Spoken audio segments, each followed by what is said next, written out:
अनिका, तुम सुन रही हो ना मेरी बात? तुम मां बनने वाली हो अनिका। डॉक्टर के ये शब्द सुनते ही 18 साल की अनिका की कमजोर आंखें एकदम से चौड़ी हो गईं। वो समझ नहीं पा रही थी कि वो आखिर प्रेग्नेंट कैसे हो सकती है। अभी तो उसकी शादी को 24 घंटे भी पूरे नहीं हुए थे और ना तो किसी लड़के ने आज तक उसे छुआ था। ऐसे में अनिका प्रेग्नेंट कैसे हो सकती है? जितनी शॉक्ड अनिका थी, उतने ही शॉक्ड उसके पापा भी थे, जो वहीं डॉक्टर की कैबिन में खड़े मानो आने वाले तूफान को भांप रहे थे। तभी डॉक्टर ने गौतम से कहा, देखिए मिस्टर गौतम गुलेरिया, मैं समझ सकती हूँ कि आप दोनों इस वक्त बहुत परेशान होंगे, मगर आप लोग कोई भी फैसला लें उसके पहले मैं एक बात बता दूं कि प्रेगनेंसी 4 महीने पार हो चुकी है, so abortion is out of question. Anika को लग रहा था कि हो ना हो डॉक्टर से जरूर कोई गलती हुई होगी, इसलिए नर्स के सहारे खड़े होते हुए कमजोर अनिका ने थोड़ी ताकत जुटाकर डॉक्टर को डांट दिया, ये आप क्या कह रही हैं? ये नामुमकिन है। लेकिन डॉक्टर कुछ बोले उसके पहले ही गौतम गुस्से से तिलमिलाकर अनिका के पास आए और उसे जोर से थप्पड़ मार दिया। इसका जवाब डॉक्टर को नहीं, तुम्हें देना है बेशरम। अक्सर कार की बैक सीट पर बैठने वाले गौतम आज अनिका को पीछे बैठाकर खुद ड्राइवर के साथ वाली सीट पर बैठ गए थे, मानो ऐसा करके वो अनिका को अपनी नाराजगी जता रहे हों। अनिका जानती थी कि एक बेटी होने के नाते आज उसने अपने पिता को दुनिया का सबसे बड़ा दुख दिया था, एक बिन ब्याही मां बनकर। इतना दुख उन्हें अनिका की मां के गुजरने पर भी नहीं हुआ होगा। लेकिन ये सब जानते हुए भी अनिका फिलहाल कुछ भी करने के लिए फिजिकली या मेंटली सक्षम नहीं थी। उसका शरीर कार की बैक सीट पर कमजोरी के साथ साथ शर्म से मानो जम गया था। मनाली भारत का बेहद खूबसूरत शहर है। यहाँ देश विदेश से आए टूरिस्ट के कारण शहर में रौनक लगी रहती है, मगर अनिका को ऐसा लग रहा था मानो आज मनाली का हर इंसान उसे सवालिया नजरों से बस एक ही सवाल पूछ रहा हो कि आखिर कौन है इस बच्चे का बाप। लेकिन इसका जवाब तो अनिका के पास भी नहीं था। वो बस नम आंखों से एक ही बात सोची जा रही थी कि जब आज तक उसे कभी किसी लड़के ने छुआ तक नहीं, तो वो प्रेग्नेंट कैसे हो सकती थी। अनिका इसी उधेड़बुन में थी, तभी उसकी कार उसके घर के बहुत ही बड़े लेकिन पुराने और जंग लगे गेट में एंटर होती है। गुलेरिया हाउस ब्रिटिश के जमाने का मकान था। कहा जाता था यहाँ इंग्लैंड के अधिकारी वेकेशन मनाने आते थे। पुराने मगर शानदार एंटिक्स, बड़ा गार्डन और बीच में फव्वारा, लेकिन अच्छे से मेंटेन न करने की वजह से पिछले कुछ सालों से थोड़ा बंजर सा लगने लगा था। गौतम ने घर में एंटर होते ही अनिका के रिपोर्ट्स को गुस्से से सोफे पर फेंका और अपने सर पे हाथ रखकर एक गुर्राते हुए शेर की तरह हॉल में इधर से उधर टहलने लगे। अनिका कमजोर शरीर और भारी कदमों से गौतम के पीछे पीछे घर में दाखिल हुई। आज अनिका को उसका शरीर रोज के मुकाबले कुछ ज्यादा ही भारी लग रहा था। वैसे अनिका का वजन उसकी उम्र की लड़कियों से कम 3 गुना ज्यादा था। गोल मोटा सा चेहरा, मोटा पेट और ठुड्डी इतनी वजनदार कि अनिका की पूरी गर्दन छुप जाती। 120 किलो की अनिका की तुलना अक्सर लोग अनाज की भरी हुई बोरी से करते, लेकिन अनिका का शरीर जितना मोटा था, उसकी शक्ल उतनी ही मासूम और क्यूट थी।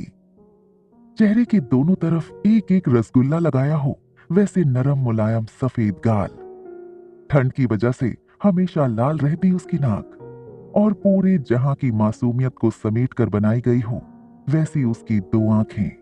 लेकिन आज तक किसी को उसका मासूम चेहरा नहीं दिखा। दिखा था तो बस उसका शरीर, बेडोल और निराकार। बिन मां की बच्ची अनिका को आज सबसे ज्यादा जरूरत थी तो उसके पापा के इमोशनल सपोर्ट की। इसलिए अनिका नम आंखों से गौतम की तरफ बढ़ी ही थी कि तभी गौतम भारी पहाड़ी आवाज में उस पर गरज पड़े। मुश्किल से एक मौका मिला था हमें हमारी जिंदगी को थोड़ा बेहतर बनाने का। नसीब वाली थी तुम जो डोगरा खानदान के इकलौते वारिस कुणाल डोगरा से तुम्हारी शादी हुई थी। डू यू नो कितने पावरफुल हैं वो लोग? मनाली का सबसे पावरफुल खानदान डोगराज। हमारे सारे कर्ज, पेंडिंग कोर्ट केस, हमारी हर तकलीफ से हमें बाहर निकाला था उन लोगों ने। लेकिन शादी के 24 घंटे में ही तुमने हमारी जिंदगी वापस जहन्नुम बना दी। उनको तुम्हारे इस कारनामे के बारे में पता चलेगा तो पता नहीं क्या होगा। और तुम्हारी छोटी बहन कामिनी, उसके साथ कौन शादी करेगा? भले ही वो तुम्हारी सौतेली बहन हो, लेकिन तुम्हारे इस कारनामे की वजह से उसकी भी तो बदनामी होगी। नहीं नहीं, जब तक ये मामला खत्म नहीं हो जाता, तब तक मैं तुम्हारी छोटी बहन कामिनी को और तुम्हारी नई मां मनीषा को उसके भाई के घर भेज दूंगा। लेकिन आज नहीं तो कल सबको पता चल ही जाएगा। ये बोलते हुए गौतम अपना सर पकड़कर सोफे पर बैठ गए। अब उनकी आवाज में गुस्सा कम और डर ज्यादा सुनाई दे रहा था, लेकिन गौतम के आंसू मानो करारे शब्द में बदलकर उसके मुंह से निकल रहे थे। तेरा पति कुणाल तो शादी करते ही 1 घंटे के अंदर ही शहर चला गया था। अब इस प्रेगनेंसी के बारे में जब तेरे ससुराल वालों को पता चलेगा, तो भगवान जाने वो लोग क्या करेंगे। समाज में इज्जत तो उछलेगी ही, मगर हम फिर से उसी दलदल में फंस जाएंगे जहां से निकाल कर लाए थे हमें वो लोग। काश तुम भी अपनी मां के साथ ही। अनिका वो सुन चुकी थी जो गौतम कहते कहते रुक गया था। अनिका को कड़वे शब्द सुनने की आदत तो थी ही, मगर आज सवाल उठा था उसके चरित्र पर, उसकी पवित्रता पर। अनिका इस चक्रव्यूह से जल्द बाहर निकलना चाहती थी, मगर उसे कुछ समझ नहीं आ रहा था कि वो क्या करे। वो सोच रही थी कि जो कुछ भी हो रहा है, अगर वो झूठ था, तो फिर उसके पेट में सांस लेने को उत्सुक ये सच क्या था? अगले दिन गौतम ने घर में लगे सारे सीसीटीवी कैमरे की पिछले 5 महीनों की फुटेज मंगवाई और बारीकी से देखने के बाद वो ये जानकर हैरान हो गया था कि पिछले 5 महीनों से छोटी मोटी बीमारी के चलते अनिका घर के बाहर कहीं गई ही नहीं थी। ये देखकर गौतम का गुस्सा अब आश्चर्य में बदल गया था। उसको इतना तो समझ में आ गया था कि कहीं कुछ तो गड़बड़ थी, लेकिन उससे कई ज्यादा उसे ये चिंता थी कि अब डोगरा खानदान क्या करेगा। जल्द ही अनिका की देखभाल के लिए एक नर्स रखी गई। लगातार देखभाल और दवाइयों से अनिका की तबीयत में सुधार आ रहा था, लेकिन साथ ही उसे ये बात रोमांचित कर रही थी कि उसके अंदर एक नन्हा सा जीव सांस ले रहा था। अनिका की उम्र भले ही कच्ची हो, मगर उसके अंदर की एक माँ जल्द ही जन्म लेने को उत्सुक थी। उसकी जिंदगी में आखिरकार वो आने वाला था जो सिर्फ और सिर्फ उसका होगा। और 4 महीने बीत चुके थे। अनिका अपनी प्रेगनेंसी में लगभग सब कुछ भूल चुकी थी। ना वो किसी से मिलती, ना कोई उससे मिलता। सिर्फ वो अपने अंदर पनप रही उस नन्ही सी जान से बात करती रहती। ऐसे में एक दिन अनिका पाइप से अपने घर के बाहर के गार्डन में पानी छिड़क रही थी। तभी अचानक उसने अपने पैरों के नीचे कुछ हलचल महसूस की। वो कुछ समझ पाती उसके पहले उसके घर के मेन गेट से एक स्पोर्ट्स बाइक अंदर आई। मशीन गन से जैसे गोलियां निकलती हैं, वैसी बाइक की आवाज सुनकर ऐसा लगा मानो बॉर्डर पर जंग शुरू हो गई हो। बाइक की आवाज सुनकर अनिका ने पानी का पाइप छोड़ दोनों हाथों से अपना पेट पकड़ लिया, जैसे अपने डरे हुए बच्चे को आंचल में छुपा रही हो। बाइक आकर बंगले की सीढ़ियों के पास रुकी। Leather shoes, tight jeans, dark blue T shirt और चेहरे पर लगे पीले चश्मे के आर पार लड़के की गहरी लाल आंखें साफ दिखाई दे रही थीं। अनिका ने जैसे ही इस लड़के को देखा, उसकी धड़कन मानो डर और टेंशन से तेज हो गई। ये लड़का और कोई नहीं बल्कि अनिका का पति कुणाल डोगरा था। 21 साल का कुणाल अपनी नजर अनिका पर गड़ाए हुए बड़े ही स्टाइल के साथ बाइक से उतरा और अनिका की तरफ धीरे धीरे आगे बढ़ने लगा। अनिका और कुणाल दोनों ही एक दूसरे को देखे जा रहे थे। कुणाल की शादी अनिका से भले ही उसकी मर्जी के खिलाफ करवाई गई थी, लेकिन अपनी बीवी की कोख में किसी और का बच्चा देखना कोई भी मर्द शायद बर्दाश्त न कर पाए।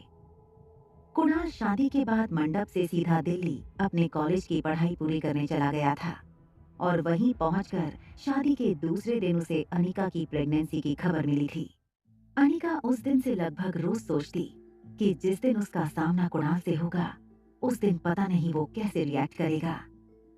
आज जब कुणाल उसके सामने आ रहा था, तब पता नहीं क्यों निर्दोष होने के बावजूद डर और शर्म के मारे अनिका को एक अजीब सी बेचैनी महसूस होने लगी थी।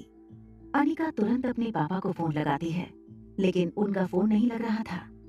कुणाल को अपनी ओर बढ़ता देख अनिका की घबराहट इतनी बढ़ गई थी कि वो डर के मारे बड़बड़ाने लगी। वो पापा तो नहीं है घर पे। ऐसे में कुणाल अनिका के सामने आकर एरोगेंस से खड़ा था। वो अनिका को ऊपर से नीचे तक देख रहा था। सूजा हुआ चेहरा, 8 महीने की प्रेगनेंसी वाला मोटा पेट, गद्दी जैसे मोटे हाथ और पांव। प्रेगनेंसी की वजह से अनिका पहले से भी ज्यादा मोटी नजर आ रही थी। अनिका को देखकर कुणाल ने अपने होठों को दबाया और एक गहरी सांस लेकर जोर से जमीन पर थूक दिया। ये देखते ही अनिका की कमजोरी मानो अचानक से वापस आ गई हो। वो ठीक से अपने पैरों पर खड़ी नहीं रह पा रही थी, मानो जैसे उसे खुद का बोझ लग रहा हो। कुणाल गुस्से में घूरते हुए जैसे जैसे आगे बढ़ रहा था, वैसे वैसे अनिका एक डरे सहमे मेमने की तरह घबरा कर पीछे होती जा रही थी। ऐसा लग रहा था मानो कुणाल के नोकीले लेदर शूज किसी भी वक्त अनिका के नंगे मुलायम पांव को कुचल देंगे। तभी मेन गेट से गौतम की कार अंदर आकर रुकी। गौतम कार से उतरकर तेज कदमों से कुणाल के पास आया, जैसे कोई सेक्रेटरी अपने बॉस के पीछे भाग रहा हो। अनिका ने अपने पापा को ऐसा पहले कभी नहीं देखा था। गौतम कुणाल के पास आकर उसको कहता है, अरे कुणाल बेटा, आज अचानक से तुमने फोन किया कि तुम आ रहे हो। तुम्हारी कॉलेज में छुट्टियां शुरू हो गई क्या? कुणाल ने गुर्रा के कहा, पूरे 4 महीने बाद आया हूँ। ऐसा बोलकर अपने दामाद को वेलकम करोगे आप? वैसे काफी कुछ बदल गया है यहाँ पे। कुणाल ने अनिका के पेट की तरफ देखकर अपनी जेब से रम की बोतल निकाली और मुंह से लगा ली। वो आया तब से उसकी नजर अनिका के पेट पर ही जमी हुई थी। माहौल को थोड़ा ठीक करने के लिए गौतम ने कुणाल से कहा, आओ कुणाल बेटा, अंदर चलकर बात करते हैं। लेकिन गौतम की बात को अनसुना करते हुए और रम के घूंट लेते हुए कुणाल अनिका के पेट को घूरता रहा। गौतम को भी थोड़ा अजीब तो लग रहा था, लेकिन कहीं ना कहीं वो कुणाल के मन की बात को भांप रहा था। इसलिए बड़े ही सहजता से गौतम ने कुणाल से कहा, देखो कुणाल, अगर तुम ये शादी तोड़ना चाहते हो तो मैं समझ सकता हूँ। ये सुनते ही कुणाल चिल्ला उठा, जो बात तुम समझ सकते हो वो बात मेरे बुढ़े दादाजी नहीं समझ सकते ना। जबरदस्ती इस मोटी के साथ मेरी शादी करवा दी और अब दादाजी चाहते हैं कि इसके नाजायज बच्चे को भी मैं अपना नाम दूं। एक तो इस मोटी को मेरे गले बांधकर पता नहीं किस बात का बदला ले रहे हैं मुझसे। और फिर अनिका की ओर देखते हुए कुणाल ने कहा, एक तो इसे देखता हूँ तो ऐसा लगता है जैसे मुझे किसी ऐसे गुनाह की सजा दी जा रही है जो मैंने किया ही ना हो। शादी के मंडप से तुरंत इसीलिए भागा था मैं, ताकि मुझे इसके साथ एक पल भी न रहना पड़े। बोलते बोलते कुणाल की सांसें फूलने लगी थीं, जैसे कि वो महीनों से अपने अंदर भरी हुई भड़ास निकाल रहा हो। अनिका और गौतम दोनों ही कुणाल की बात सुनकर ऐसा महसूस कर रहे थे जैसे अभी के अभी ये धरती फट जाए और दोनों बाप बेटी उसके अंदर समा जाएं। कुणाल का आक्रोश अपनी चरम सीमा पर था। अब भी कोई कसर बाकी रह गई हो, वैसे उसने अनिका की तरफ इशारा करते हुए आगे कहा, देखो इस बेशरम लड़की को, शादी के फेरे लेते वक्त पेट में किसी और का बच्चा लिए घूम रही थी और इतना होने के बाद भी आज मेरे सामने ऐसे बेशर्मों की तरह खड़ी है। क्या लगा तुझे कि मैं तेरे इस बच्चे को मेरा नाम दे दूंगा? कुणाल डोगरा का नाम? पता नहीं किस गटर का कीड़ा है। ये बोलते हुए वो गुस्से में अनिका की तरफ आगे बढ़ता है, मानो जैसे वो गुस्से में पता नहीं अनिका को क्या कर देगा। लेकिन तभी शराब की वजह से कुणाल के पैर लड़खड़ाए और वो अपना बैलेंस खो बैठा। लेकिन तुरंत गौतम ने आगे आकर कुणाल को पकड़कर संभाल लिया। अनिका कुणाल की बातें सुनकर जितना ज्यादा हर्ट थी, उतनी ही ज्यादा गुस्से में भी थी। वो भले ही अपने मोटापे की वजह से ऐसी सब बातें सुनने की आदी थी, मगर अभी उसे इस बात पर कुणाल से ज्यादा खुद पर घिन आ रही थी कि कोई उसके होने वाले बच्चे को गाली दे रहा था और वो मजबूर खड़ी सुन क्यों रही थी। बच्चे का ख्याल आते ही न जाने कैसे अचानक अनिका के अंदर अजीब सी हिम्मत आ गई और बिना कुछ सोचे वो बोल पड़ी, मैं इस शादी को नहीं मानती। ये सुनकर गौतम और कुणाल दोनों शॉक्ड थे।